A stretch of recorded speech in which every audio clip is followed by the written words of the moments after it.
बद्री नारायण भगवान की जय, शंकर भगवान की जय, पवन सुत हनुमान की जय। आओ भक्ति की यात्रा पे चलें।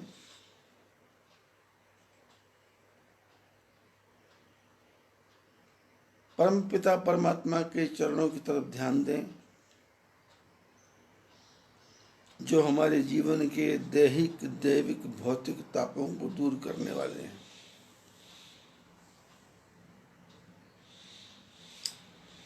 क्योंकि मनुष्य का शरीर, इसका कोई विश्वास नहीं है।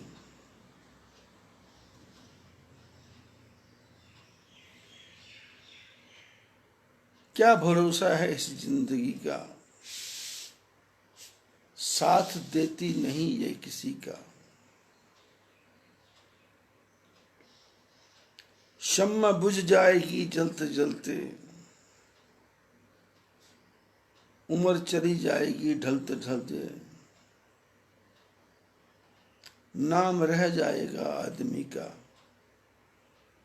क्या भरोसा है इस जिंदगी का।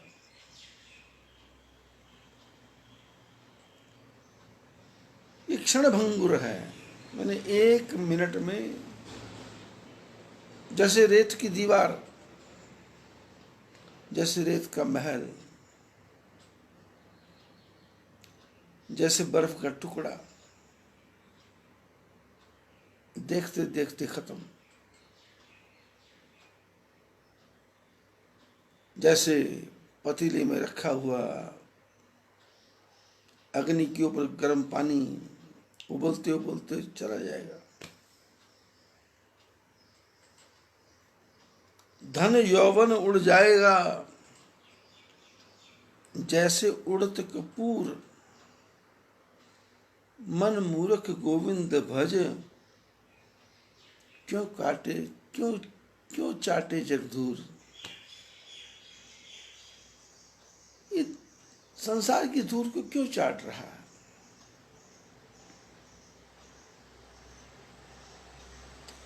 लघुता ते प्रभुता मिले,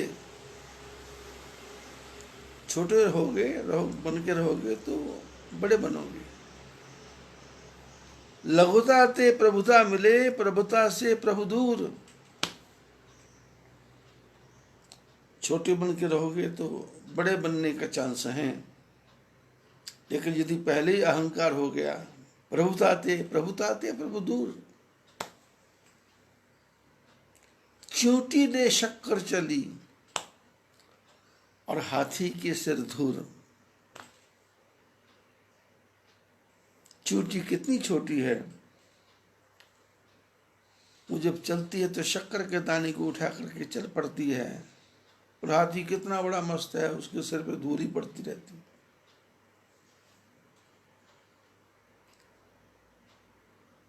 हम जिसको चींटी बोलते हैं,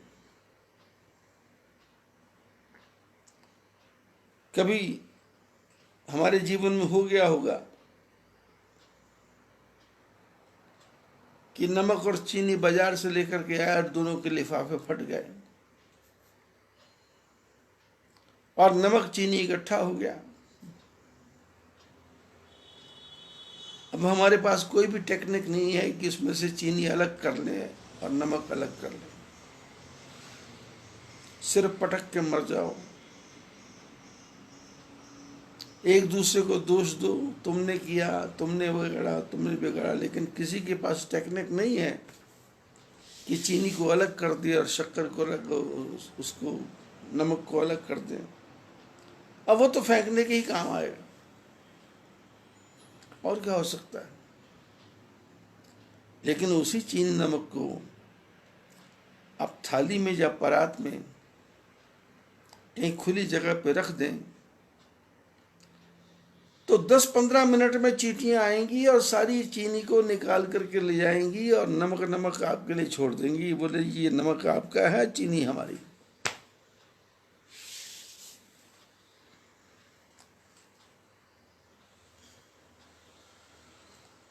इस संसार में बड़ा होके नहीं रहना। जंगल में आपने देखा होगा, जंगल में बहुत पेड़ होते हैं, पर उन पेड़ों में से सबसे लंबा पेड़ बांस का होता है।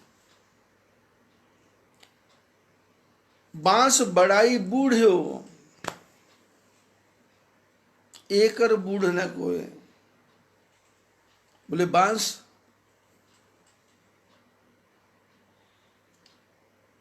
बड़ाई में पागल हो गया, और इतना पागल हो गया, बढ़ता गया बढ़ता गया बढ़ता गया, जंगल के सारे पेड़ों में से बड़ा हो गया, और उसके साथ के जो बांस के पेड़ थे वो भी बड़े बड़े हो गए।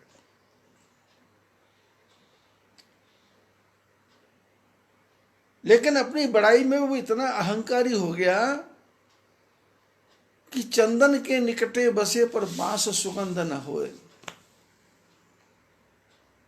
चंदन के नजदीक रहता है लेकिन बांस में सुगंध ही नहीं होती। कारण क्या है? पहला कारण अपनी लंबाई का अहंकार है। जिसको अपनी बड़ाई का अहंकार हो उसके अंदर सद्गुण नहीं आते।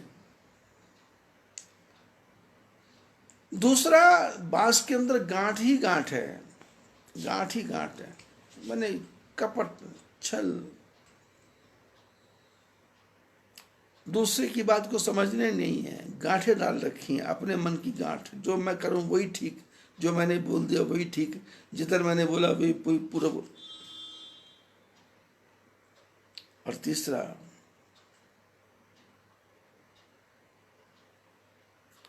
बांस का पेड़, उस पे फूल लगते नहीं, लेकिन यदि फूल लग जाए तो उसका एक दुर्गुण है, उससे पूरे जो मूषक हैं, जिनको हम चूहा, रैट कहते हैं, इनकी उत्पत्ति बहुत ज्यादा हो जाती है।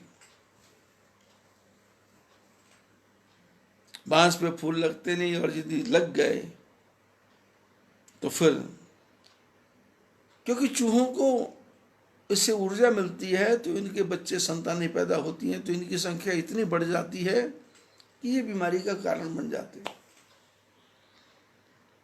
और चौथा दुर्गुण ये है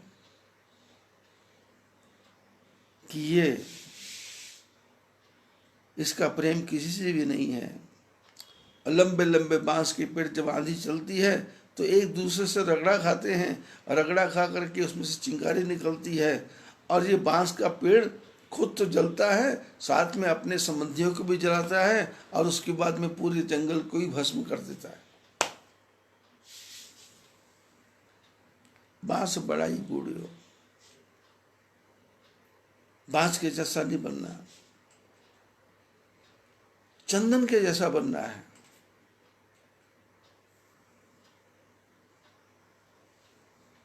और चंदन कब बनेंगे? जब अच्छे महापुरुषों का संग होगा, अपने से बड़े बुजुर्गों के पास बैठ करके उनसे अच्छी अच्छी बातें सीखेंगे। अब ये जरूरी भी नहीं है कि जितने बूढ़े हैं वो आपको अच्छी बातें ही सिखाएंगे, क्योंकि मैं तो बड़े बड़े शहरों में कथा करके आया, लोग सत्संग सुनने आते थे, लेकिन जो बुढ़े बुढ़े थे वो लोग नहीं आते थे। वो क्या करते थे? बस दुकानों के बाहर बैठे रहना, औरतें आ रही हैं उनको देखना, लड़कियां आ रही हैं उनको देखना, किसी की बहू आ रही है उनको देखना, फिर उसके बाद उसके बारे में टीका टिप्पणी करना, फालतू की बातें करना, पर सत्संग में नहीं बैठना।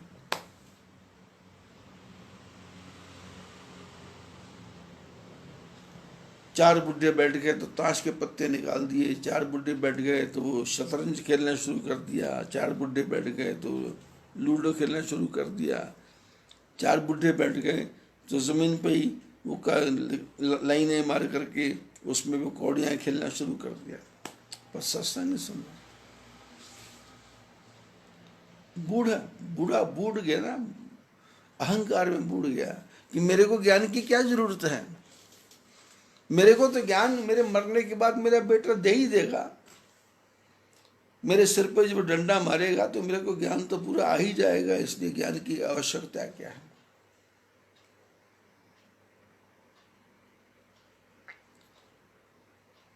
आप यदि सोचें कि अच्छे मार्ग पर चलना आसान है, नहीं नहीं नहीं। ग्रंथ साहब में लिखा है, चंगे मार्ग चल दे अस्तुत करे जहान। अच्छे मार्ग पे जो चलता है तो सारा संसार आपकी स्तुति करेगा, आपकी बड़ाई करेगा। और भविष्य ने क्या किया, हनुमान जी के कहने पे भगवान राम जी के पास आ गए और भविष्य के जीवन में क्या था, वही लक्ष्मण जी के 3 प्रश्न। शोक मोह भ्रम जाई, रावण का शोक था उसको, वो भी चला गया। लंका से मोह था, वो भी चला गया। और मैं दीनहीन हूं ऐसा भ्रम भी चला गया, क्योंकि राम जी ने तिलक लगाया, समुद्र का पानी में गया और विभीषण को राज तिलक कर दिया। विभीषण, आपसे लंका जब मैं जीतूंगा उसके बाद आप ही राजा बनेंगे।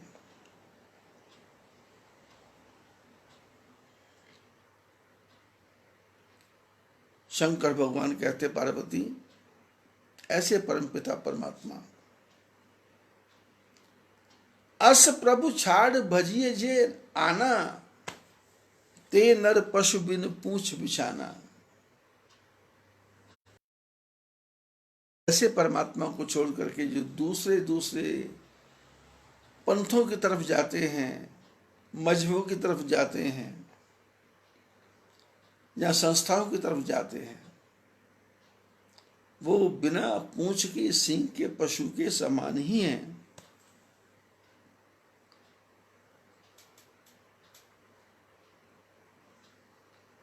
सारी चर्चा चलती रही, विभीषण को राज दे दिया।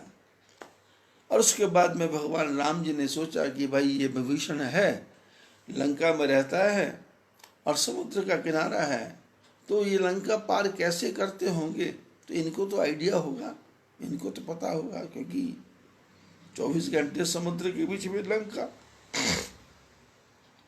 लंका से पार इधर आना है, जाना है, तो बोले इनसे पूछ लेते हैं। तो भगवान राम जी ने विभीषण, मैंने कल भी बताया था, राम जी ने विभीषण को कभी विभीषण नहीं कहा, लंकेश कहा, लंकेश। इतना मान कौन दे सकता है, इतना सम्मान कौन दे सकता है सिवाय परमात्मा के। हम और आप संसार में रहते हैं, हमारी क्या औकात है। अपनी मर्जी से उठ नहीं सकते, अपनी मर्जी से बैठ नहीं सकते, अपनी मर्जी से खा नहीं सकते, अपनी मर्जी से बोल नहीं सकते। बिस्तर पर जाते हैं तो नींद नहीं आती, करवटें बदलते बदलते बड़ी मुश्किल से नींद आती है। फिर उसके बाद में मन कहाँ से कहाँ चला जाता है, कैसा संसार बना लेता है, कैसे कैसे सपने आने लग जाते हैं।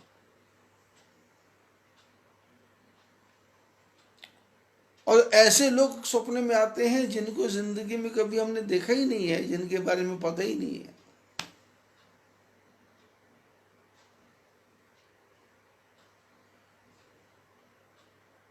सपने पे भी हमारा अधिकार नहीं, जागने पर भी हमारा अधिकार नहीं, बोलने पर भी हमारा अधिकार नहीं, और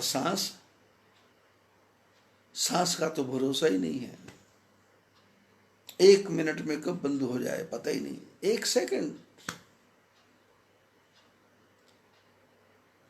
पूरे शरीर में ब्लड का सर्कुलेशन हो रहा है, हार्ट काम कर रहा है, लेकिन हार्ट में एक थक्का खून का भी जम गया तो आदमी वहीं गिर जाएगा। किडनी चल रही है, लेकिन किडनी के फिल्टर फेल हो गए तो 1 सेकंड में आदमी खत्म है।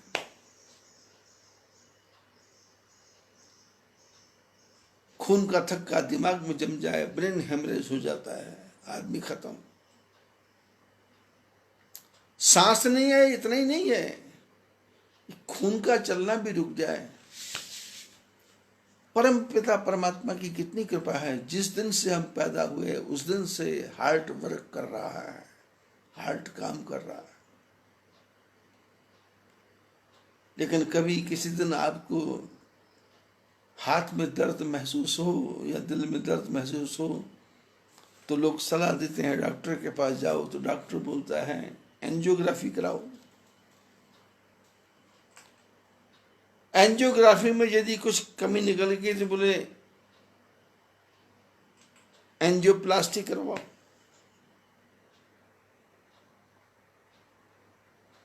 अब एंजियोप्लास्टी में भी काम नहीं हुआ तो बोले बड़ा ऑपरेशन करवाओ हार्ट का। और डॉक्टर से पूछो गारंटी, डॉक्टर बोलता गारंटी नहीं है। ऑपरेशन करना मेरा काम है, गारंटी परमात्मा की है। आदमी बच गया तो वो बोलता थैंक्स गॉड, और आदमी टेबल पर मर गया तो बोलता सॉरी। बस हो गया काम खत्म।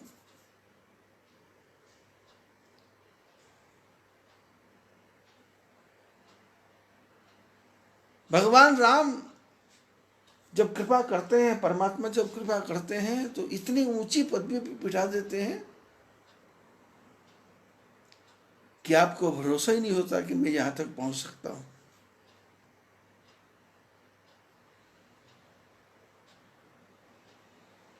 बचपन में पहनने की चप्पल नहीं थी,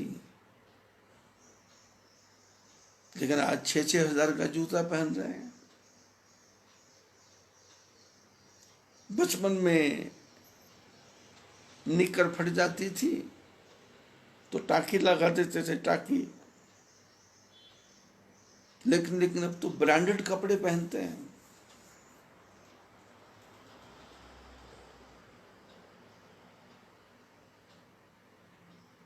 ये सब क्या है? ये परमात्मा की कृपा है। गहरे सोचो, डीप में जाके सोचो तो आपको हर क्षण, हर घड़ी, हर पल भगवान की कृपा ही दिखाई देगी। लेकिन विचार करोगे तो चल आप रहे हैं, चला भगवान रहा है। खा आप रहे हैं, पचा भगवान रहा है।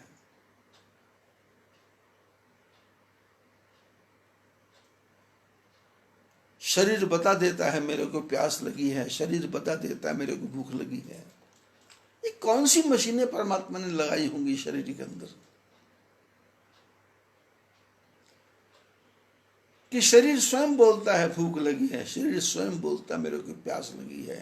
ये कौन कौन से यंत्र लगे होंगे शरीर में?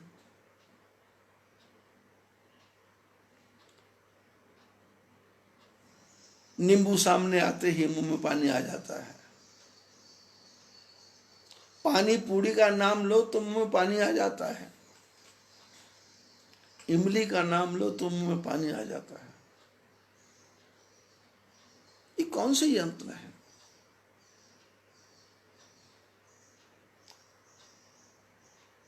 किसी को दुखी देखो तो दुख सुन करके ही आंखों में अपने आप आंसू आ जाता है,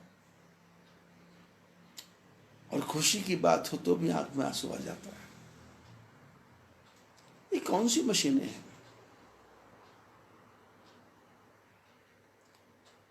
बीपी लो हो तो शरीर बताता है, बीपी हाई हो तो शरीर बताता है, शुगर कम हो गई तो शरीर बताता है, शुगर हाई हो गई तो शरीर बताता है। कितनी टेक्निक परमात्मा ने हमारे इस मनुष्य के शरीर पर लगा दी। कोई भयंकर बात कर दे तो हमारे रोंगटे खड़े हो जाते हैं, पूरे शरीर के रोंगे खड़े हो जाते हैं। अचानक कोई घबराहट हो जाती है।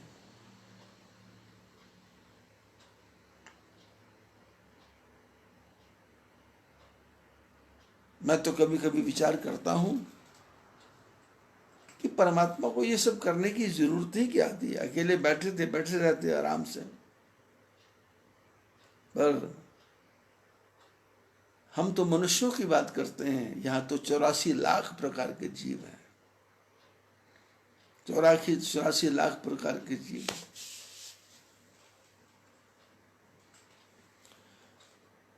जो अपने को बड़े बड़े वैज्ञानिक मानते हैं, साइंटिस्ट मानते हैं, वो खोज कर रहे हैं। अब नाम रख दिया कोरोना,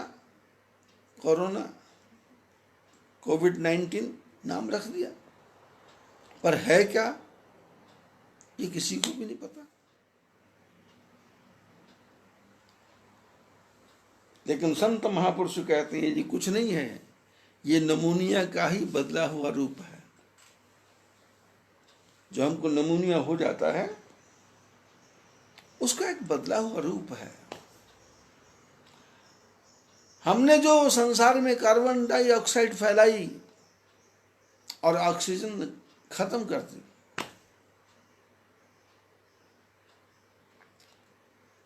ये तो अभी इस साल आपने देखा एक चमत्कार। कार्बन डाइऑक्साइड का कम होने के कारण नमूनिया का प्रकोप बढ़ रहा है। और जिन देशों ने WHO में जाके बोला था कि हम कार्बन डाइऑक्साइड पर कंट्रोल नहीं करेंगे, दूसरे देश करेंगे, ज्यादा मौतें वहीं हो रही हैं।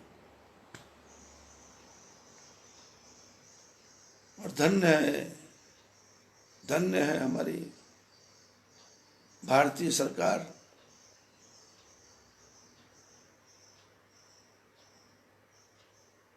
करोड़ों करोड़ों लोगों के यहाँ गैस के सिलेंडर भेज दिए। कितनी लकड़ी कटती थी और 2 साल के अंदर कितने जंगल बढ़ गए हैं, और आप लोगों ने ध्यान नहीं दिया। जंगल कटना बंद हो गए, पेड़ बढ़ना शुरू हो गए, गैस पे रोटी बनने लग गई, और उसका परिणाम आपने देखा। इस साल गर्मी आई है क्या? नहीं तो 3-3 महीने तक पसीना पहुंचते रहते थे, 3-3 महीने तक। और टीवी वाले यही बोलते रहते थे कि बस खत्म हो गया गर्मी से, ऐसा करो वैसा करो वैसा करो। और मानसून समय से पहले आ गया।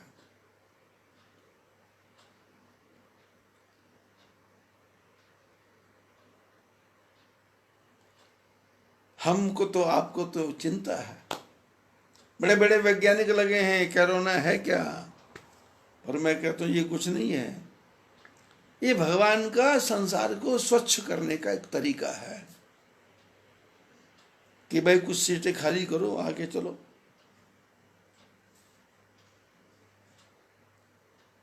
क्योंकि भगवान ने जीवन बनाया तो मृत्यु भी बनाई।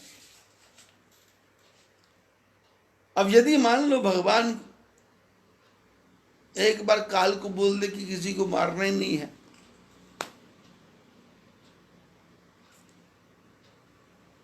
तो ये संसार पागल खाना हो जाएगा। पागल खाना। बोले बुढ़ा कितने साल का? 200 साल का, 300 साल का, 400 साल का, 500 साल का, 600 साल का, 700 साल का, 800 साल का। धरती पर पैर रखने की जगह नहीं होगी।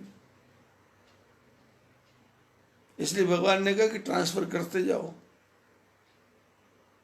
ट्रांसफर करते जाओ, ज्यादा नहीं रखना।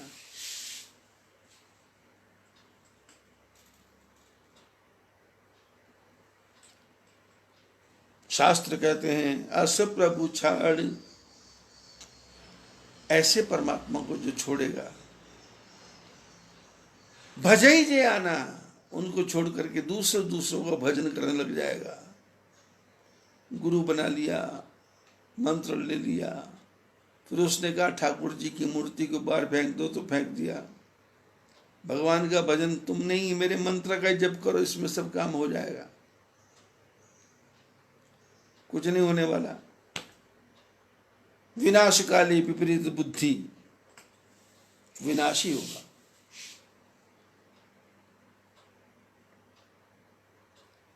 राम जी ने अंत में सारा काम करने के बाद में, सुनु कपीस लंका पति बीरा, कही विधि तरिये जलधि गंभीरा।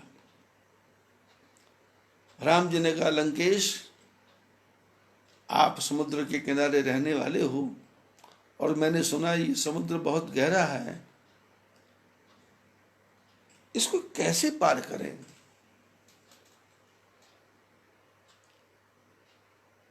इसमें कैसे तैरें?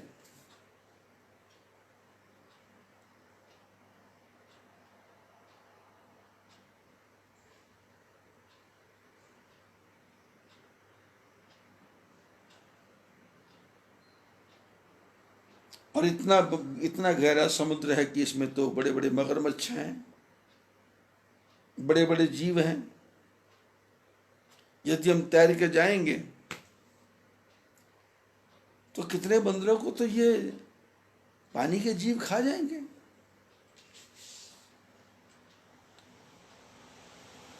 राम जी ने सबसे सलाह की, कह सुन कपीस लंका पति वीरा, कही विधि तरिये जलधि गंभीरा। भगवान राम सुग्रीव से और लंकापति विभीषण से बात कर रहे हैं कि भाई कैसे अब आगे का प्रोग्राम क्या करना है।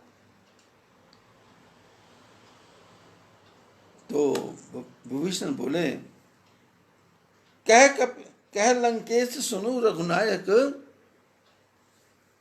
कोटि सिंधु शोषक तब सायक।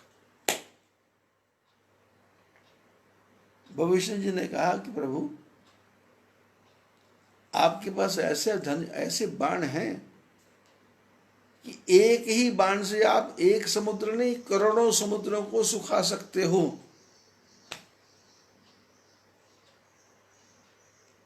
आपने सुना होगा राजस्थान में सूखा पड़ता था, भारत में भी सूखा पड़ता है, और जिन नदियों में अपार जल होता था वहां पानी दिखता ही नहीं। भगवान की विचित्र माया। तो विभीषण ने कहा, कह लंकेश सुनहु रघुनायक, कोटि सिंधु शोषक तब सायक। आपके जो बाण हैं वो तो करोड़ों समुद्रों को सुखा दे। यद्यपि तदपि नीति यस गाई, विनय करिय सागर सन जाई। यद्यपि एक नीति है, एक नियम है कि भाई जिससे काम लेना हो उससे प्रार्थना करनी चाहिए कि भाई देखो, यदि हम कहीं मुसाफिर हैं, रात हो गई है, तो कहीं मकान दिखता है तो वहां जाके प्रार्थना करनी पड़ती है कि भाई एक रात हमको शेल्टर दे दो, जगह दे दो। घर का मालिक ठीक है तो बोलेगा देखो बरामदे में सो जाओ, ज्यादा अच्छा है तो बोले हमारे अंदर बैठक में सो जाओ, ज्यादा अच्छा है तो बोलेगा हमारे एसी रूम में सो जाओ, और भी ज्यादा अच्छा है तो बोले हमारे साथ ही सो जाओ। नीति है ये कि किसी के घर में जाना हो तो उससे जाकर के प्रार्थना करनी पड़ती है। और विभीषण ने कहा कि प्रभु तुम्हार कुल गुरु जलथी। विभीषण जी ने कहा कि राम जी, ये जो समुद्र है ना, ये आपका कुल गुरु है।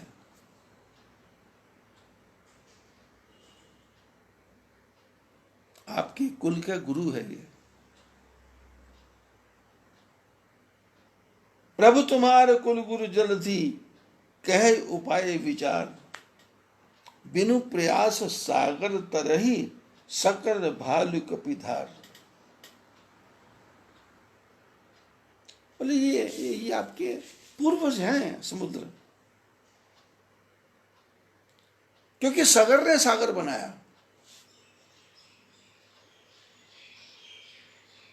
आप कथा सुनोगे भागवत जहां पुराण,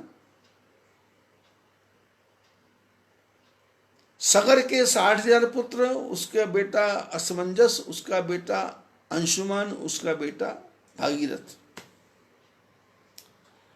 सगर ने यज्ञ किया था, अपना घोड़ा छोड़ा था, 60,000 पुत्र पीछे छोड़े, और 60,000 पुत्र कपिल मुनि के श्राप से भस्म हो गए।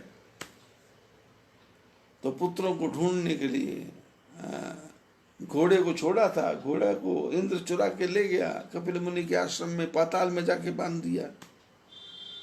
अब धरती सारी देखी, घोड़ा मिला नहीं, तो फिर जमीन को खोदना शुरू किया हाथों से। तो खोदते खोदते जो जगह बन गई उसमें पानी भर गया, उसका नाम सगर के पुत्रों ने बनाया, तो उसका नाम सागर हो गया। तो बोले ये तो आपके पूर्वजों का काम है, इसलिए ऐसा करो, यही कोई ना कोई उपाय बता देंगे, कोई ना कोई रास्ता बता देंगे। क्योंकि जो नदी के किनारे पर रहने वाले होते हैं ना, उनको पता रहता है कि कहाँ नदी गहरी है, कहाँ नदी में नाव में जाके बैठना पड़ेगा, कहाँ पर ऐसी नदी है कि यहाँ पैदल चलते चलते भी पार चले जाएंगे। आपने अभी लॉकडाउन के बीच में देखा होगा टीवी में कि हरियाणा से उत्तर प्रदेश नहीं जाने दे रहे थे, तो लोग नदी के बीच में से ही रास्ता बन गया और उसी में से पैदल चलते चलते पार हो गए। लोगों ने बता दिया कि यहाँ से हो जाओगे। तो विभीषण ने कहा, प्रभु तुम्हारे कुल गुरु जलधि, कह उपाय विचार, बिनु प्रयास सागर तरही, सकल भालु कपिधार। बोले कोई प्रयास ही नहीं करना पड़ेगा, कोई ऐसा शॉर्टकट बता देंगे, उधर से निकल जाएंगे, सारा काम हो जाएगा। राम जी बड़े खुश हुए। राम जी ने कहा, सखा कही तुम नीक उपाय, करिए देव जो होई सहाई। भगवान खुश हो गए, बोले भाई साहब आपने बहुत अच्छा कहा। विभीषण रावण का भाई है, कथा नहीं, कथा के पात्रों की तरफ ध्यान दो। विभीषण रावण का भाई है और पता कुछ नहीं, रियलिटी क्या है, सच्चाई क्या है, पता कुछ नहीं। विभीषण आगे झूठ भी बोल सकता था कि मेरे को मारा, मेरे को पीटा, क्योंकि सुग्रीव ने कहा था मारा पीटा, तो भगवान ने बाण उठा लिया। अब रावण ने मारा पीटा, कोई सच्चाई है या क्या है, कुछ रियलिटी तो पता नहीं है। अब उसने कहा, भगवान ने माना, और भगवान की इच्छा, दया, ठीक है। हमारे संसार में तो हम लोग जो हैं, संसार में रहने वाले जो दयालु प्रकार के लोग हैं, हमारे घर के सामने कोई भी आ जाए, वो कहता है कि भाई साहब पानी पिला दो, तो हम पानी पिला देते हैं। और वो कहे मेरा मीठा खाने की इच्छा है, तो हम उसको मिठाई भी दे देते हैं। वो कहता है हमको भूख लगी है, तो हम भूख भी दे देते हैं। लेकिन हमको पता थोड़ा है कि जो सामने आने वाला है वो हमारे घर की रेकी करने आया है, चेकिंग करने आया है, कितने आदमी रहते हैं, कितने लोग रहते हैं, घर के अंदर कितने सामान हैं, बाहर से देख रहा है वो, और रात को चोर बन के आ जाए।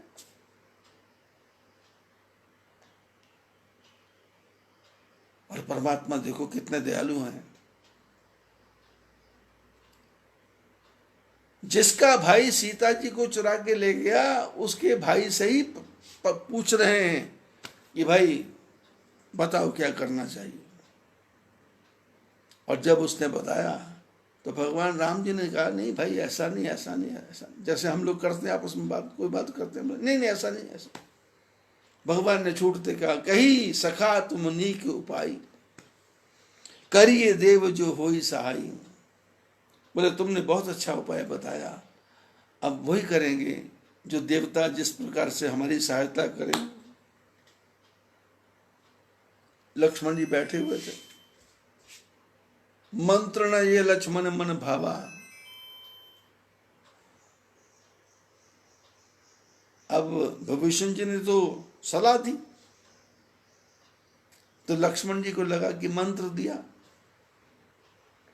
अब गुरु मंत्र भी मंत्र होता है और अच्छी सलाह देना भी मंत्र होता है। अच्छे विचार किसी को बताना भी मंत्र होता है, किसी को रास्ता बताना भी मंत्र होता है, किसी को ठीक ठिकाने पे पहुंचाना भी मंत्र होता है। राम जी की, सुग्रीव की, विभीषण की बात हो रही है और बात का रिजल्ट क्या निकला कि समुद्र की प्रार्थना की जाए। तो लक्ष्मण जी क्या कर रहे हैं कि ये हमको मंत्र दे रही है, मंत्र न यह लक्ष्मण मन भावा,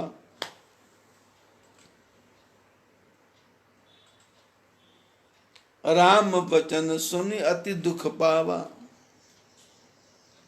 राम जी बातें कर रहे हैं प्रसन्न होकर के, पर लक्ष्मण जी को अति दुख हो रहा है कि ये क्या टाइम वेस्ट कर रहे हो भैया,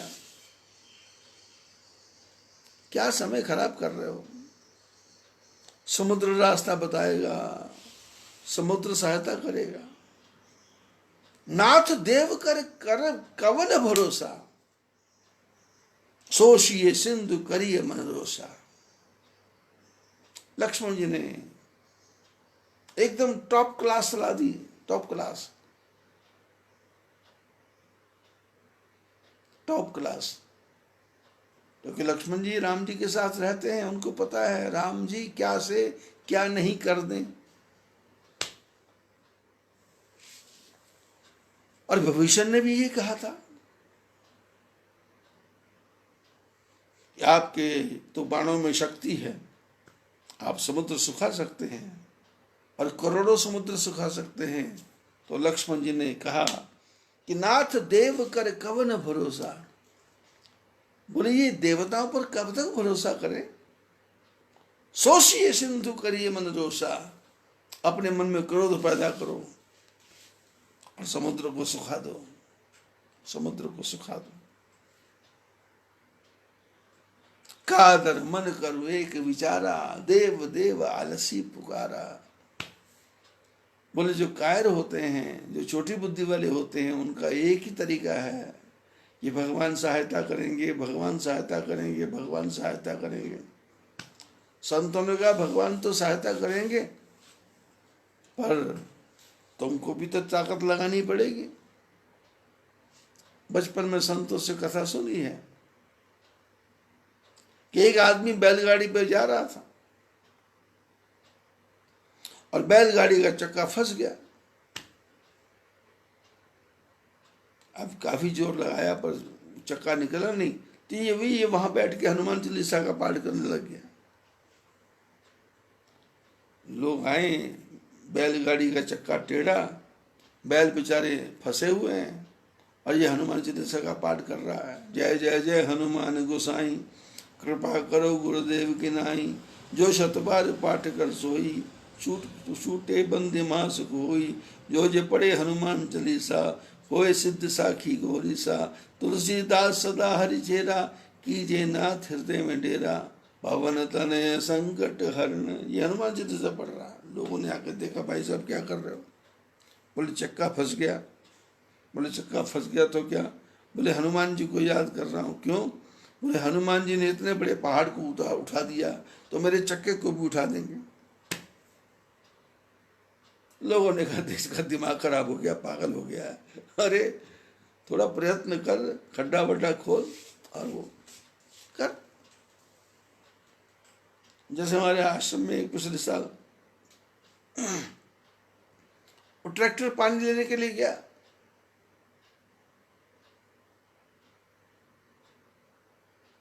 तो किसी को पास देते देते ट्रैक्टर का जो पहिया था वो मिट्टी में धंस गया।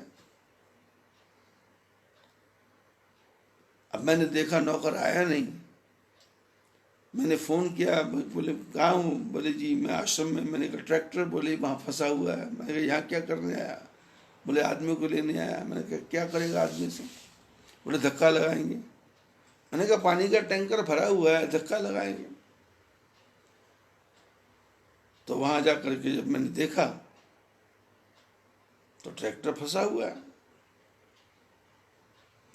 तो ये बड़े बड़े जो जेसीबी मशीन वाले उनको बुला रहा है, ट्रक वालों को बुला रहा है कि इसको धक्का लगाओ, टैंकर को धक्का लगाओ। तो मेरे दिमाग ने काम किया, ये टैंकर को धक्का लगाएंगे, टैंकर फटेगा, ट्रैक्टर का क्या होगा?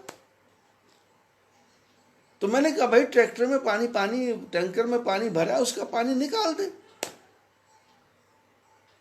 और पानी निकाल दे।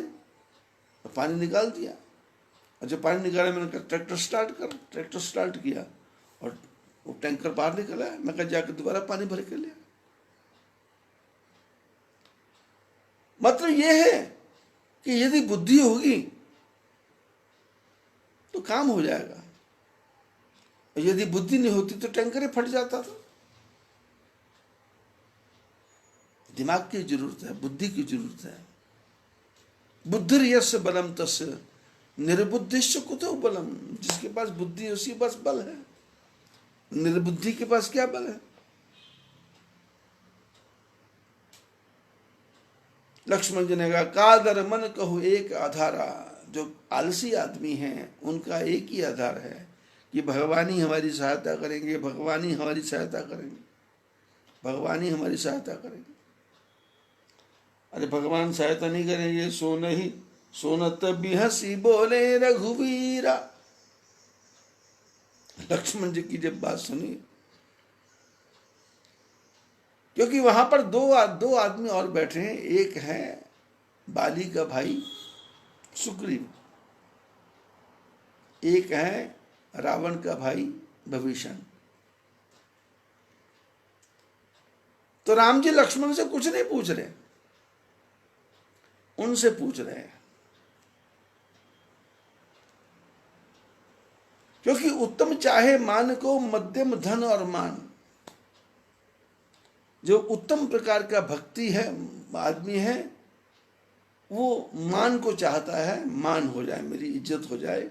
और जो मध्यम है वो धन भी चाहता है और मान भी चाहता है।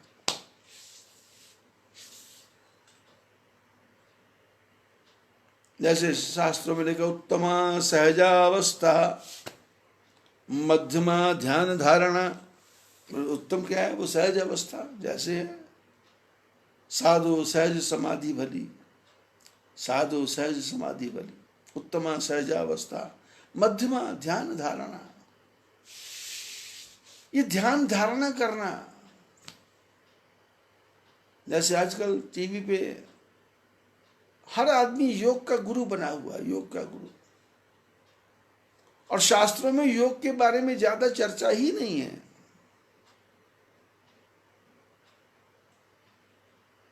भगवान कृष्ण पूरी गीता में अर्जुन को कहते हैं कर्म कर, कर्म कर, कर्म कर, योग कर ऐसा नहीं बोलते, समाधि लगा ऐसा नहीं बोलते।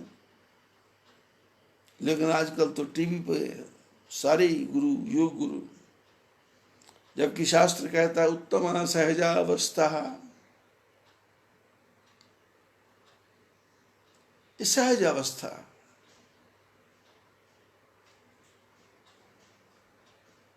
सांस ऊपर खींचना, सांस नीचे खींचना। अरे तुम खींचो ना खींचो, ये तो अपने आप ही खींचती है, अपने आप ही चलती है। इसका शरीर से कोई संबंध नहीं है। ये तो शरीर की एक्सरसाइज है, इससे परमात्मा का क्या संबंध है? कहां ध्यान लगेगा? उत्तमा सहजावस्था मध्यमा ध्यान धारणा। राम जी बैठे हैं समुद्र के किनारे, एक तरफ बाली का भाई सुग्रीव है, जिनके प्रति भगवान ने कृपा की और उसको राज वापस करवा दिया। एक दूसरा है रावण का भाई विभीषण, जिसको रिस्पेक्ट दी, इज्जत दी, मान दिया, और सबके सामने उसको तिलक लगा करके लंका का राजा घोषित कर दिया, जबकि लंका राम जी के बाप की नहीं थी। कोई पता ही नहीं था कि जीतेंगे या हारेंगे, मरेंगे या जिएंगे, कुछ पता नहीं था, कोई फैक्ट नहीं था, कोई रियलिटी नहीं थी। अब सुग्रीव जो है राज मिल गया, इसलिए भगवान के कर्जे के नीचे दबा हुआ है, और विभीषण है उसको मान मिल गया, सम्मान मिल गया, इज्जत मिल गई और अपना मंत्री बना लिया, तो वो इसके नीचे दबा है। तो भगवान क्या सोचते हैं कि भाई किससे बात करें, इनसे पूछो, इनसे पूछो। यदि हमारे और आप में से कोई होता तो हम तो विश्वास ही नहीं करते थे, भाई इनसे क्या पूछना, ये तो दुश्मन, क्योंकि लंका में पता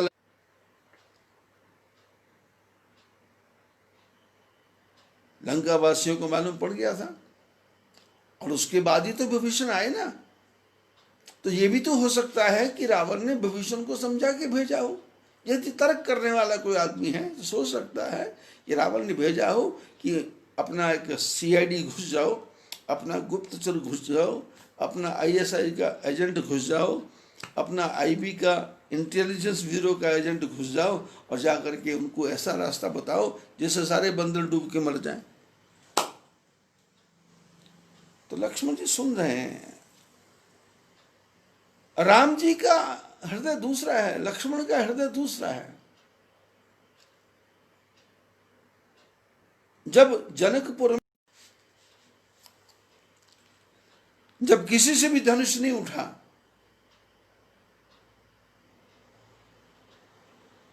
तो जनक राजा भड़क गए।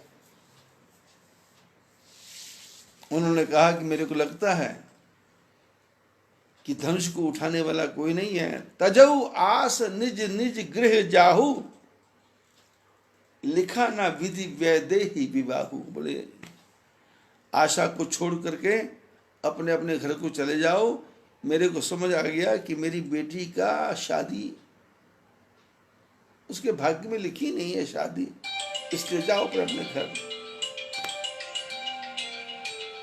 तजऊ आस निज निज गृह जाओ, अपना आस छोड़ करके अपने अपने घर चले जाओ।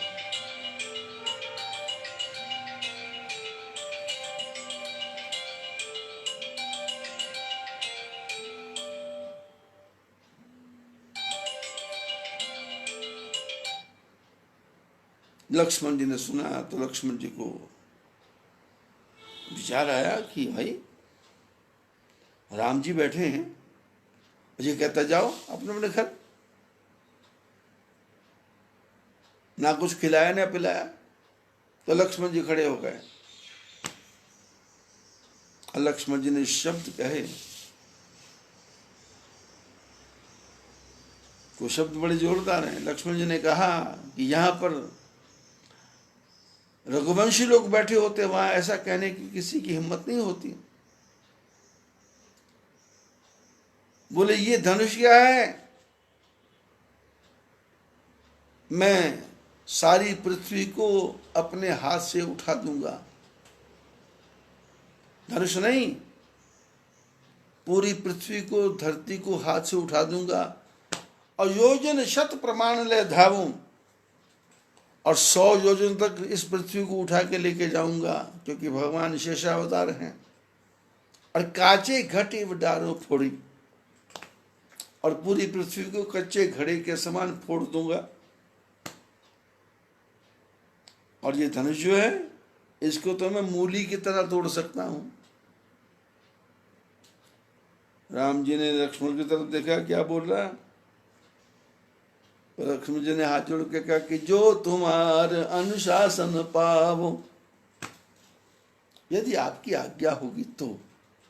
अपनी शक्ति से नहीं है, लक्ष्मण कहते हैं मेरी शक्ति नहीं है। लेकिन अभी राम जी क्या कर रहे हैं? सुग्रीव से, विभीषण से बातें कर रहे हैं। और लक्ष्मण जी ने कहा कि प्रभु, नाथ देव कर कवन भरोसा, सोशिय सिंधु करिय मन दोषा। बोले समुद्र पार क्या जाना है, धनुष बाण निकालो, समुद्र को सुखा दो, खत्म, कहानी खत्म, और पैदल ही चल पड़ो। सुनते बिहसी बोले रघुवीरा, ऐसे ही करब धरहु मन धीरा। अब जब लक्ष्मण जी बोले तो जो दूसरी पार्टी वाले थे उनको लगा भाई कि शायद हमने कोई गलत सलाह दे दी होगी। लेकिन अब आदमी झेप जाता है ना, आदमी किसी की बात को कोई काट दे तो वो आदमी सोचता है कि भाई मेरी बात की कोई वैल्यू ही नहीं है, मेरे को कोई रिस्पेक्ट नहीं है, मेरी कोई इज्जत नहीं है, मैंने सलाह दी। जब सलाह लेनी ही नहीं थी तो मांगने की क्या जरूरत थी। तो राम जी ने पूरी बात को पलट दिया। सुनत बिहसी बोले भगवान बड़े विशेष रूप से हंसे, ऐसे हंसे जिससे सामने वाले का ये मन का जो भ्रम है वो दूर हो जाए, शोक दूर हो जाए और मोह दूर हो जाए कि ये तो अपने चक्कर में फंसे है भाई भाई, और हमको तो बिना मतलब बैठक में बुला लिया। सुनत बिहसी बोले रघुबीरा ऐसे ही करब धरो मन धीरा। अरे शांति रख भाई, शांति रख, जैसा तू चाहता वैसा ही करेंगे, जैसा तू चाहता वैसे करेंगे। लक्ष्मण भी राजी हो गए, भविष्य भी खुश और सुग्रीव भी खुश। अस कही प्रभु अनुजे समझाई, सिंधु समीप गए रघुराई। ऐसा कह के लक्ष्मण जी को थोड़ा सा अलग जाकर के समझाया कि भाई शांति रखो, परिस्थिति को देखो। और ऐसा करते करते भगवान राम समुद्र के किनारे पर आ गए। प्रथम प्रणाम कीन सिर नाई, बैठे पुनि तट दर्भ डसाई। जब विभीषण प्रभु पही आए, पाछे रावण दूत पठाए। भगवान समुद्र के किनारे आए और समुद्र को प्रणाम किया और नीचे कुशा का आसन बिछाया और उसमें बैठ गए। जब भगवान बैठे तो उसके बाद थोड़ी कथा बदल गई। रावण ने विभीषण का त्याग किया था और विभीषण सभा के बीच में बोल के आया था कि राम सत्य संकल्प प्रभु सभा काल बस तोर, मैं रघुवीर शरण अब देहूं जाहि जनि खोर।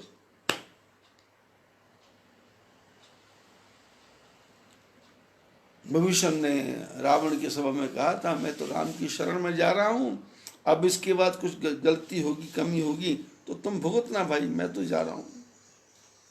जब विभीषण आए अपने मंत्री के साथ में तो रावण ने बड़ी चालाकी के साथ उनके पीछे अपने दूतों को लगा दिया,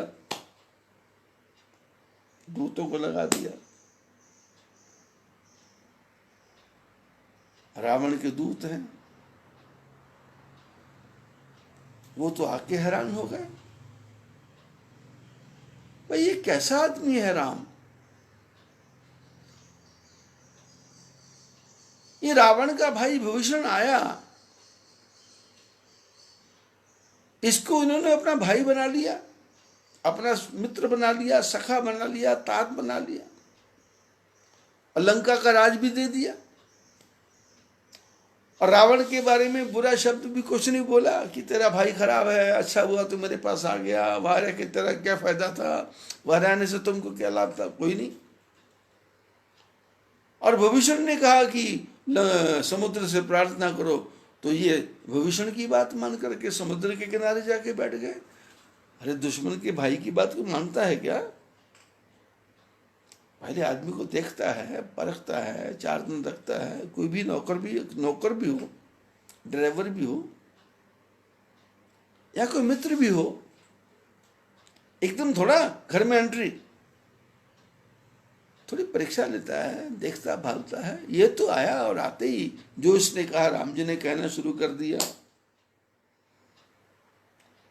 शंकर भगवान कहते हैं सकल चरित तिन देखे, धरे कपट कपि देह, प्रभु गुण हृदय सराहै, शरणागत पर नेह। ये राक्षस थे पर बंदर का रूप बना करके बंदरों के बीच में घुस गए थे, बंदर का रूप बना करके बंदरों में घुस गए थे। और इन्होंने भगवान के सारे चरित्र को देखा कि कितने सरल हैं, कितना कोमल स्वभाव है, कितने मिलनसार हैं। कितना दूसरे को मान देने वाले हैं। तो ऐसे करते करते भगवान के गुणों की सराहना करने लग गए, सराहना करने लग गए। लेकिन सराहना करने लगे पर बंदर तो मनुष्य की भाषा नहीं बोल सकता, और ये तो राक्षस बंदर बने थे। और पहले तो मन में बोल रहे थे और फिर प्रकट प्रकट बखाने राम स्वभाव, अति सप्रेम गा बिस्तर दुराऊ। और फिर मुंह से जोर जोर से बोलने लगे भगवान की जय हो, भगवान की जय हो। और जब बहुत ज्यादा प्रेम हो गया तो जो बंदर का रूप बनाया था वो बंदर का रूप छूट गया और राक्षस का रूप सामने आ गया। जो दुराऊ था, छुपाव था ना, प्रकट हो गया। और जब बंदरों ने देखा अरे ये राक्षस है, रिप के दूत कपिन तब जाने, सकल बांध कपी सप्याने। अब तो बंदरों ने देखा रावण का दूत आए हैं, उन्होंने बांधा इसको, बांध बूंद करके सुग्रीव के पास ले आए।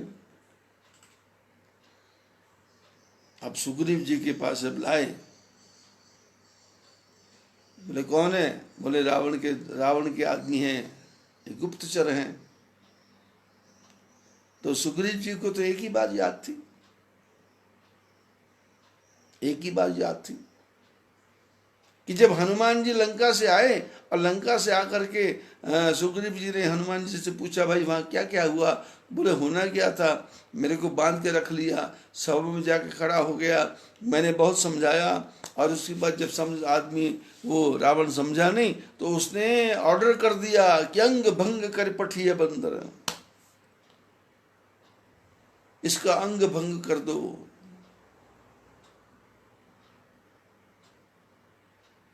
तो बोले सुग्रीव जी ने कहा फिर क्या हुआ? बोले मैंने दिमाग लगाया कि ये रावण जो बोलता अंग भंग करी पठिए बंदर, तो राम जी ने भी बताया था कि इसकी बहन शूर्पणखा आई थी तो हमने उसका अंग भंग कर दिया था, नाक कान काट दी थी। अब ये रावण भी ऑर्डर यही देगा कि अंग भंग करो, मेरी नाक कान काटेगी। वो तो मेरा दिमाग ने काम कर दिया, मैंने पूंछ के सहारे सारा काम चला लिया। तो रावण ने ऑर्डर दिया कि कपि के ममता पूंछ पर, तो पूंछ में आग लगा दी और मेरी पूंछ तो बच गई पर रावण की मूंछ भी जल गई, सब खत्म हो गया। और अब तो सुग्रीव के पास राक्षसों को लेके आए तो सुग्रीव ने भी वही पुराना मंत्र अंग भंग करी पठिए निश्चर। रावण ने कहा अंग भंग करी पठिए बंदर, और इसने सुग्रीव ने कहा कि अंग भंग करी पठवहु निश्चर, इन राक्षसों के अंग भंग कर दो। अब अंग भंग की बात आई तो पूरी लंका में पता है कि राम जी के पास जब आते हैं तो अंग भंग कैसा होता है, नाक और कान काटे जाते हैं और कुछ नहीं होता। और जैसे ही ऑर्डर हुआ सारे बंदर इकट्ठे हो गए और उनको दूतों को सारी सेना दिखाने लगे, सारी सेना दिखाने लगे। इनका अंग भंग करके भेजेंगे तो जब ये अपने रावण के पास जाएगा तो जाके सूचना देगा कि भाई कितने बंदर हैं, कितना हिसाब है, सेना कितनी है। जैसे आजकल टीवी पे वो दिखा रहे हैं ना कि सेना जा रही बॉर्डर पे, सेना जा रही बॉर्डर पे, उनके 35,000 है, हमारे 45,000 है।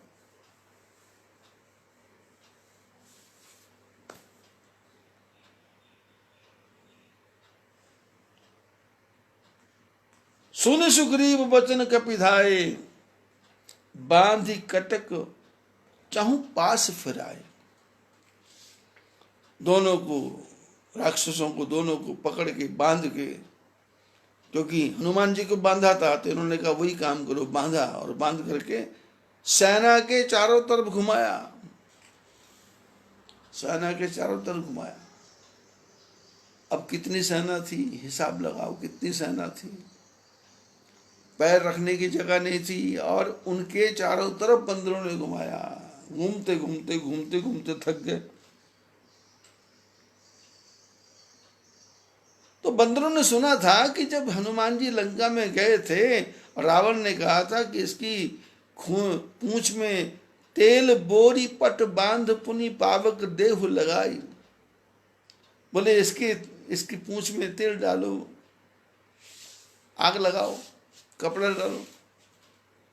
जब तेल आग लगा रहे थे तो वहां के राक्षस क्या कर रहे थे? मारे ही चरण करे बहु हासी, बहु प्रकार मारण कपिलागे। अनेकों प्रकार से बंदर मारने लगे। कोई मुक्का मारता, कोई लात मारता, कोई सिर मारता, कोई टक्कर मारता है। और ये बेचारे बोलते भाई हमको छोड़ दो, क्षमा कर दो, हमको छोड़ दो, क्षमा कर दो। और एक बंदर तो तलवार लेकर के आ गया कि अंग भंग करी पठिए निश्चर। तो इन दूतों ने कहा कि जो हमारे हर नासा काना, ताहि कौशलाधीश के आना। दोनों राक्षसों ने कहा जो भी हमारा नाक कान काटेगा उसको भगवान राम की सौगंध है, उसको भगवान राम की सौगंध है। अब इतनी जोर से बोला कि राम जी की सौगंध है, तो ये आवाज लक्ष्मण जी के कान में पहुंच गई। लक्ष्मण जी ने सबको कहा भाई क्या हो रही है? तो पता बताया जी वो राक्षस आए हैं, उसको बांधा है, अब उनका आखिरी ऑपरेशन हो रहा है। बोले क्या? बोले नाक कान काट रहे हैं। तो बोले क्यों? बोले वो कहते कि नाक कान काटोगे तो भगवान राम के सुगंध। बोले इधर लेके आओ, बुला उनको। सुनि लक्ष्मण सब निकट बुलाए, दया लाग हस तुरत छुड़ाए। भगवान राम जी ने सुख दोनों राक्षसों को बुलाया और दया करके छुड़ा दिया। और एक पत्र लिख के, एक लेटर लिखा कि रावण कर दीजहु ये पाती, लक्ष्मण वचन बाँच कुल घाती। लेटर दिया, लेटर में क्या लिखा ये तो पता नहीं, बाद में पता लगेगा। पर लक्ष्मण जी ने कहा ये पत्र रावण को देना और उसको बोलना कि इस पत्र को पढ़ो। ऐ अपने कुल का नाश करने वाले रावण, इस पत्र को पढ़ो। और बोल चिट्ठी देना, लेकिन थोड़ी बातें जो है मैं आपको बता देता हूं, वो भी बता देना। कहो मुखागर मूड सन, मम संदेश उदार, सीता देहु मिलहुन त आवा काल तुम्हार। जो कृपा से क्रोध नहीं है, हमारे मन में अब भी बदले की भावना नहीं है, हमारे मन में अब भी वैमनस्य नहीं है।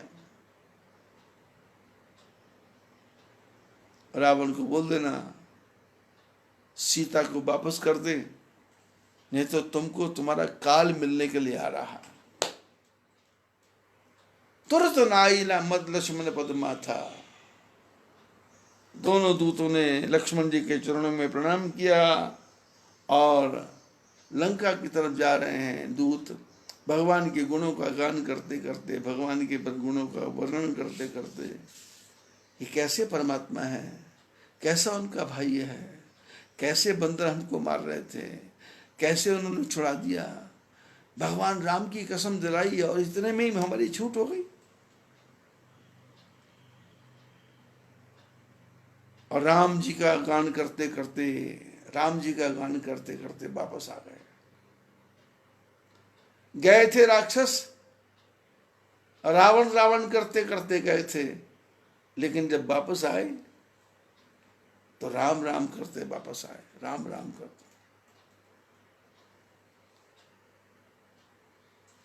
कहत राम जस लंका आए, रावण चरण शीस तिन नाए। रावण के चरणों में प्रणाम किया। एक छोटी सी कथा याद आ रही है।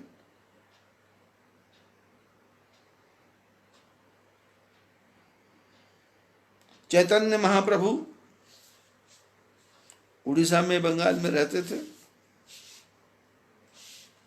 नाम था निमाई और निताई, दो भाई थे। निमाई निताई दो भाई।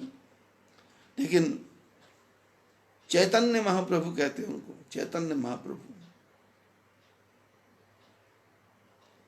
और काम क्या करना? हरि बोल हरि बोल हरि बोल हरि बोल, 24 घंटे हरि बोल हरि बोल हरि बोल हरि बोल हरि बोल। गली में जाना, मोहल्ले में जाना, गांव में जाना, नगर में जाना, शहर में जाना, जिले में जाना, राजा के पास जाना, हरि बोल हरि बोल। और शासन मुसलमानों का, मुसलमान शासक, अब उनको तो चिढ़ है हरि बोल करने में, हरि बोल करो हरि बोल करो। जैसे राधा स्वामियों ने अपने ग्रंथ में लिख दिया कि भगवान की मूर्ति को नहीं रखना, जैसे निरंकारियों ने बोल दिया कि अपने घर में मूर्ति को नहीं रखना, जैसे मुसलमानों ने बोल दिया कि अपने घर में अपनी फोटो भी नहीं लगाना। तो ये है क्या? कुल मिला के यही है कि सनातन धर्म को पीछे कैसे करें, पर इनको पता नहीं है। सूर्य निकलेगा तो दिखाई देगा, चंद्रमा निकलेगा दिखाई देगा, सनातन तो जब निकलेगा तो दिखाई देगा। सनातन धर्म समाप्त होने वाला नहीं है। कितने हजार साल लोगों ने शासन किया और कैसे कैसे सत्ता को परिवर्तन हुआ, कैसे पृथ्वीराज चौहान जैसे लोग हुए, कैसे महाराणा प्रताप जैसे लोग हुए, कैसे शिवाजी मराठा जैसे लोग हुए, और कैसे कबीर हुए, नामदेव हुए, ज्ञानदेव हुए, तुकाराम हुए। हमारे उत्तराखंड में, हिमाचल में तो डोलियां निकलती हैं, और महाराष्ट्र में यात्रा निकलती है जिसको दिंडी यात्रा बोलते। दिंडी यात्रा, दिंडी यात्रा में पैदल पैदल तीर्थों में जाना, कभी कोल्हापुर जाना, कभी तुलजा भवानी जाना, कभी पंढरपुर जाना, कभी आलंदी जाना। ज्ञानदेव तुकाराम, ज्ञानदेव तुकाराम, ज्ञानदेव तुकाराम, ज्ञानदेव तुकाराम।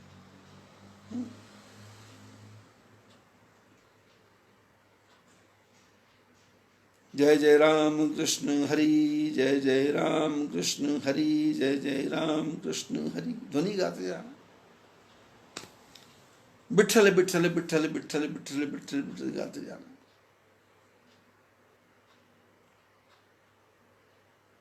शिवाजी मराठा ने ये यात्राएं शुरू करवाई और लोकमान्य तिलक ने गणेश पूजा शुरू करवाई, सनातन धर्म की जागृति के लिए। क्योंकि जब जब होई धर्म के हानि, बाड़े असुर अधम अभिमानी, तब तब प्रभु धरी विबुध शरीरा। जब जब धर्म में हानि होती है तो भगवान कोई ना कोई अवतार लेके आता है। वो लोकमान्य तिलक बन करके आ जाएगा, वो महाराणा प्रताप बन के आ जाएंगे, वो राजस्थान के राजा बन के आ जाएंगे जो पूरे हिमाचल गढ़वाल में सा जाएंगे, और वहाँ पर पेशवा निकलेंगे और देवता प्रकट होंगे और वो यात्राएं चलेंगी। तो उन्हीं मुसलमान शासकों के समय में एक महाप्रभु जी जा रहे थे, तो राजा ने ऑर्डर किया कि इनको बोलो चुप करो, और यदि चुप ना करे तो इनको मारो।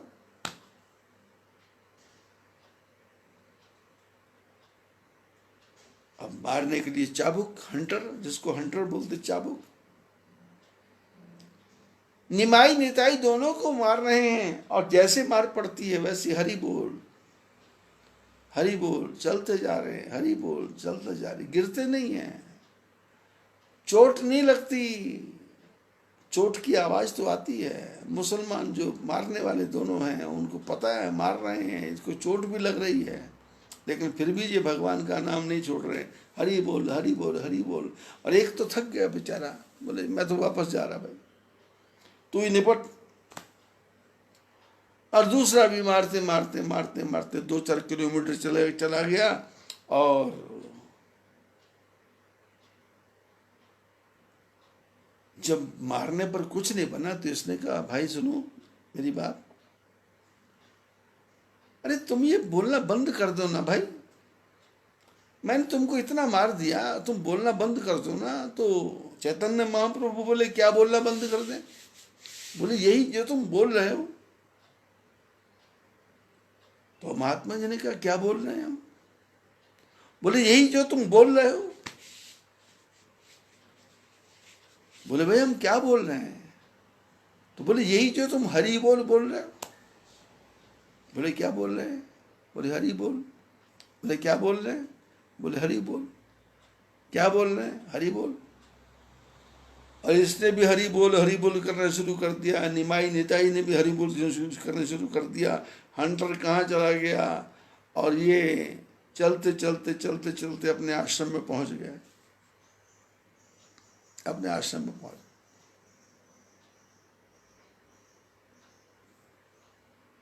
मुसलमान था। मुसलमान तो कोई भी नहीं है, वो तो थोड़ा जैसे राधा स्वामी निरंकारी हैं, और सिख धर्म में भी कुछ कट्टरपंथी हैं, है सब सनातन, चाहे मुसलमान है, चाहे निरंकारी है, चाहे राधा स्वामी है, चाहे थोड़े सालों के बाद में आप रवि शंकर का भी सुनने लगे, इनके भी बन गया है कुछ ना कुछ, और साईं बाबा का भी कुछ ना कुछ बन गया है, ये सब।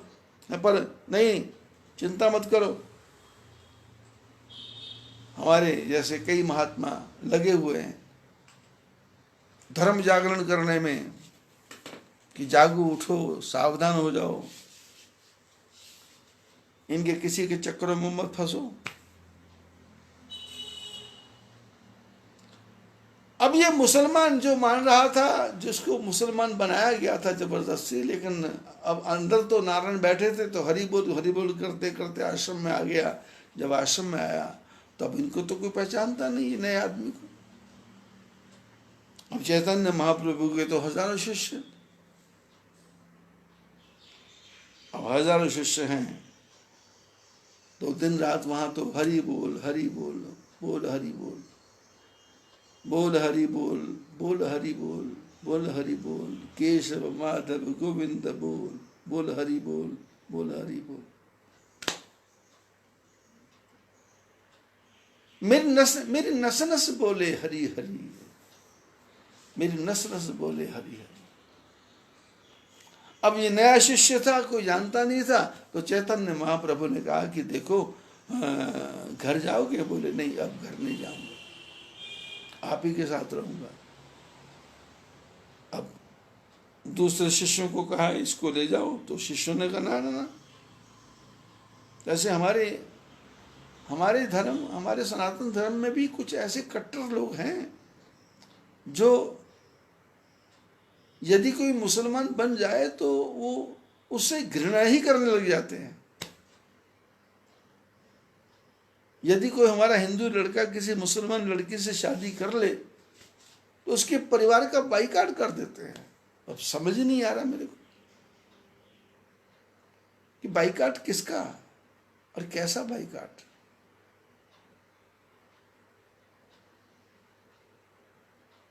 स्त्री का कोई धर्म है क्या? स्त्री तो स्त्री है, वो तो जिसके साथ शादी हो जाएगी उसी के घर की हो गई।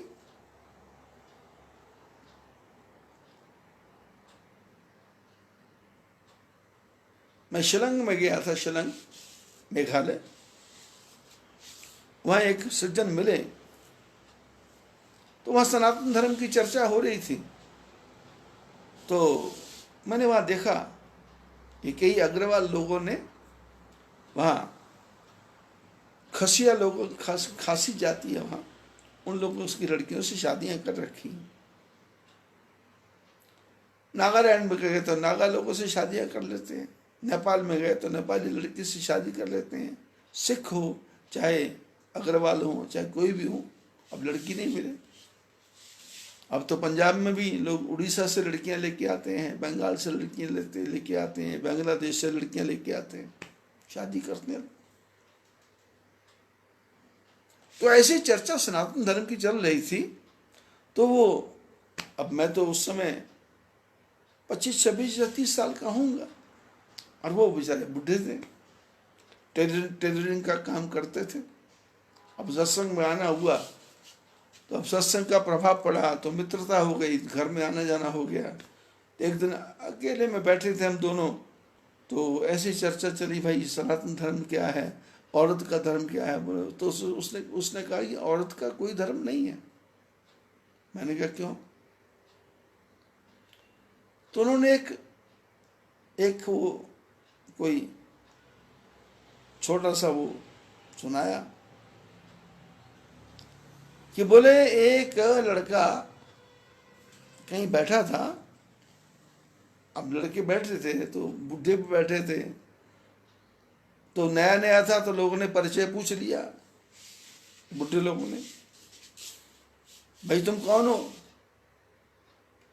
ब्राह्मण हो, क्षत्रिय हो, वैश्य हो, शूद्र हो? उसने कहा नहीं साहब। बोले फिर क्या हो? बोले जब मैं बच्चा था ना, उस समय मेरी माता ने जुलाहे के साथ शादी की थी, जुलाहे के साथ। पहले थे हम नीम जुलाहे। बोले फिर? बोले जुलाहा मर गया। बोले फिर? बोले फिर बन गए हम दर्जी। फिर मेरी माँ ने दर्जी से शादी कर ली तो हम दर्जी बन गए।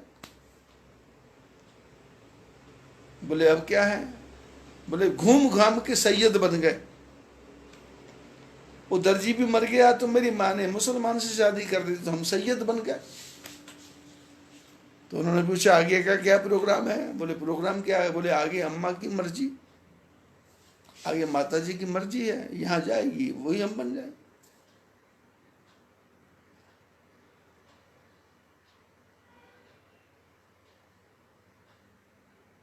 एक छोटी सी कथा याद आती है। विवेकानंद अमेरिका घूमने गए, तो एक दिन प्रातः काल पैदल ही घूमने जा रहे थे, तो अचानक एक कब्रिस्तान आया, ईसाइयों का कब्रिस्तान आया। तो वहां क्या देखा, एक महिला कब्रिस्तान में कब्र के ऊपर बैठ करके उसको पंखे से हवा कर रही है, पंखे से हवा कर रही है। विवेकानंद जी की आंखों में आंसू आ गए कि कितनी धार्मिक पति व्रता औरत है। हमारे घर, हमारे परिवार में तो सती होते हैं, पर ये देखो अपने पति से कितना प्रेम करती है। विवेकानंद जी गए, माता जी के उस महिला के चरणों में प्रणाम किया। तो महिला ने पूछा what's happened, what do want, क्या हो रहा है, ये प्रणाम क्यों कर रहे हो? विवेकानंद जी ने थोड़ी बहुत जो इंग्लिश थी आती थी उनको, उसमें उन्होंने कहा मैं आपकी रिस्पेक्ट करता हूँ, मैं आपकी इज्जत करता हूँ। उसने पूछा क्यों? बोले हमारे यहाँ यदि कोई मर जाए तो उसको जला करके आते हैं, तो उसके बाद में वहां कोई पूछने जाता नहीं है, पर आपका अपने हस्बैंड से या जिसकी कब्र भी है, इससे आपका इतना प्यार है कि आप इसको पंखा कर रहे हो, इसलिए मेरा मन प्रसन्न हो गया। तो उसने कहा प्रसन्न होने की जरूरत नहीं है। बोले क्यों? बोले हमारे यहाँ नियम है कि जब तक पति जो मरा है वो कब्र में दबाया हुआ है, जब तक उसकी कब्र सूख नहीं जाए तब तक दूसरी शादी नहीं कर सकते। इसलिए हम पंखा कर रही हूं मैं कि जल्दी से जल्दी सूख जाए। विवेकानंद जी ने माथा पीट लिया, माथा पीट।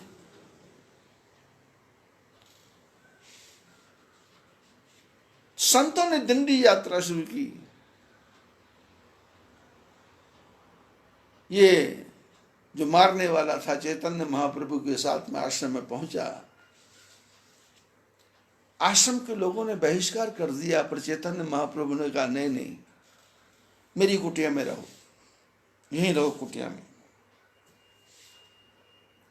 और ये रात दिन हरि बोल हरि बोल हरि बोल हरि बोल हरि बोल हरि बोल हरि बोल हरि बोल। तो गुरु जी ने कहा देखो, अब लोग घृणा करते थे, पर ये इसको कुछ, ये तो मस्ती में मस्त हो गया था, इसको तो देना देना कुछ नहीं। गुरु जी के लिए पानी ला के दे देना, गुरु जी के स्नान की व्यवस्था कर देना, गुरु जी के लिए वस्त्र की व्यवस्था कर देना, गुरु जी के लिए बैठने की व्यवस्था कर देना। अब बाकी जो चेले थे वो चिढ़ गए कि देखो ये मुसलमान आया और सेवा में लग गया और हमको कुछ सेवा ही। तो इन्होंने इसका पीछा करना शुरू किया कि बोले ये है तो दूसरी जाति का, कुछ ना कुछ गलती तो करेगा। तो इन्होंने क्या देखा, एक दिन प्रातः काल इसके पीछे पीछे गए, ये शौच गया जंगल में। तो जंगल में बैठे बैठे लैट्रिन भी कर रहा है और बोल भी रहा है हरि बोल हरि बोल हरि बोल हरि बोल हरि बोल। शाम को सभा लगी, सारे चेले इकट्ठे हुए, ये भी खड़ा हुआ। और जो चेलों ने देखा था उन्होंने कहा गुरु जी ये बड़ा भारी भक्त बन रहा है, नियम धर्म कुछ नहीं है, ये सुधरने वाला नहीं है। गधे को जितना भी स्नान कराओगे वो गाय बनने वाली नहीं है, भैंस को जितना भी नहलाओगे वो श्वेत सफेद होने वाली नहीं है। क्योंकि तर्क देने वाले ऐसे ऐसे तर्क गढ़ देते हैं कि आदमी अपनी पुरानी यात्रा पे वापस ना आ सके।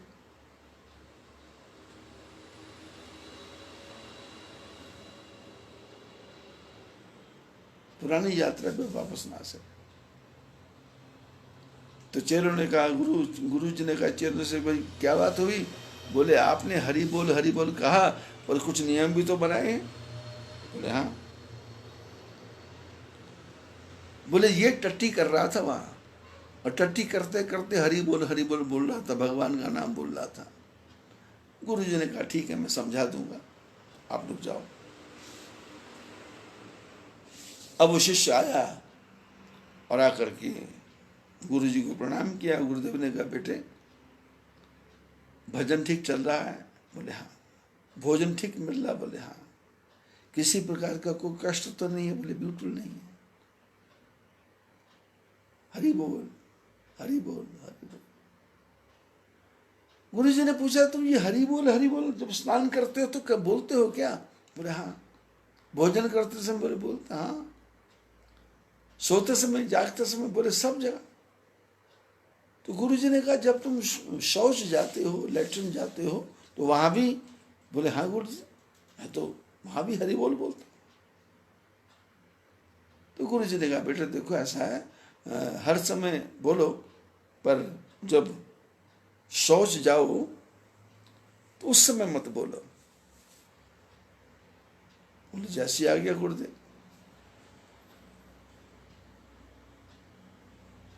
अब जो पीछा करने वाले थे उन्होंने दूसरे दिन जाके देखा कि श्रीमान जी लैट्रिन कर रहे हैं और जीभ को हाथ से पकड़ा हुआ है, जीभ को हाथ से पकड़ा हुआ है। चेले तो भागे और गुरुदेव के पास आए और आके पकड़ के ले गए और पेड़ के पीछे खड़े कर दिखाया। बोले वो आपका चेला है तो मुसलमान ना, बुद्धि देखो, जीभ पकड़ के टट्टी कर रहा है, जीभ पकड़ के टट्टी कर रहा है। गुरुदेव जो महापुरुष होते हैं वो तुरंत निर्णय नहीं लेते। वादी प्रतिवादी भ्यो निर्णीतो अर्थ सिद्धांतः। दोनों पक्षों की बात को सुनने के बाद में जो निर्णय ले उसका सिद्धांत है। एक की बात सुन करके बात खत्म कर दी तो कहानी बिगड़ जाएगी, अन्याय हो जाएगा। गुरुदेव भी वापस आ गए, चेले भी वापस आ गए। शाम को अकेले में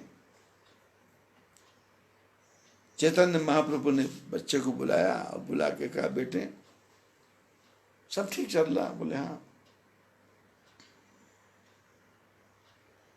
तो गुरुदेव ने कहा, मैं प्रातःकाल घूमने गया था तो मैंने देखा कि तुम शौच में बैठे थे, तो शौच में बैठे बैठे तुमने जीभ को पकड़ रखा था। जीभ को क्यों पकड़ रखा था? तो उसने कहा, गुरुदेव आपने कल मना किया था कि हरि बोल नहीं बोलना, लेकिन जीभ रुक नहीं रही, इसलिए उससे हरि बोल ना बोला जाए तो मैंने जीभ को पकड़ के रखा हुआ था।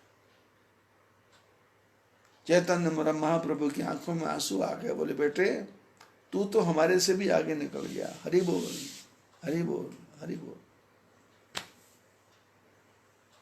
भगवान की भक्ति कैसी?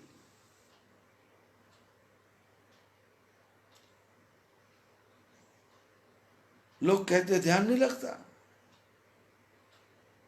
लोग कहते योग करो, धारणा करो। उत्तमा सहजा अवस्था, भगवान की भक्ति जो सहज हो जाए, शरीर को तोड़ना मरोड़ना नहीं पड़े, आसन प्राणायाम नहीं करना पड़े। भगवान की भक्ति, भगवान राम कहते हैं, भगति तात अनुपम सुख मूला, मिले जो संत हो या अनुकूला। भगति के साधन कहूं बखानी, सुगम पंथ मोहि पावे प्राणी। भक्ति करना सहज है।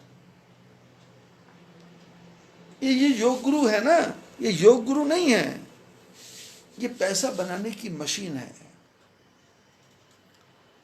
ये टेक्निक महर्षि महेश योगी ने सिखाई लोगों को। विदेश में जाकर के करोड़ों रुपया कमाया, योग सिखाएंगे योग सिखाएंगे, और वो मर गया। अब उसके बाद में कितने योगी विदेशों में घूम रहे हैं, मर गए। अब टीवी पे जाके देखो तो लड़कियां भी योग सिखा रही हैं, लड़के भी योग सिखा रहे हैं। योग का अर्थ है एक्सरसाइज करना, अपने शरीर को स्वस्थ रखना, लेकिन लोगों ने इसको पैसा कमाने का साधन बना दिया। भगवान राम की कथा है कथा, पर भगवान राम की कथा को लोगों ने पैसा कमाने का साधन बना दिया। सत्संग है सत्संग, पर सत्संग के साथ जब पैसा जुड़ जाएगा तो सत्संग नहीं होगा, तो फिर तो लोभी गुरु लालची चेला, बीच नरक में ठेला ठेला, जीवन ही खत्म हो जाएगा। परमात्मा की भक्ति कैसी है? भगवान राम स्वयं कहते हैं कि भगति के साधन कहूं बखानी, सुगम पंथ मोहि पावहि प्राणी। आसान रास्ता है। मैं कभी कभी चर्चा करता हूं, नाहन में मेरे शिष्य थे, अब पता नहीं है या नहीं है, रमेश जी गुप्ता, काले बनिया के परिवार के लोग थे, काला बनिया बोलते उनको।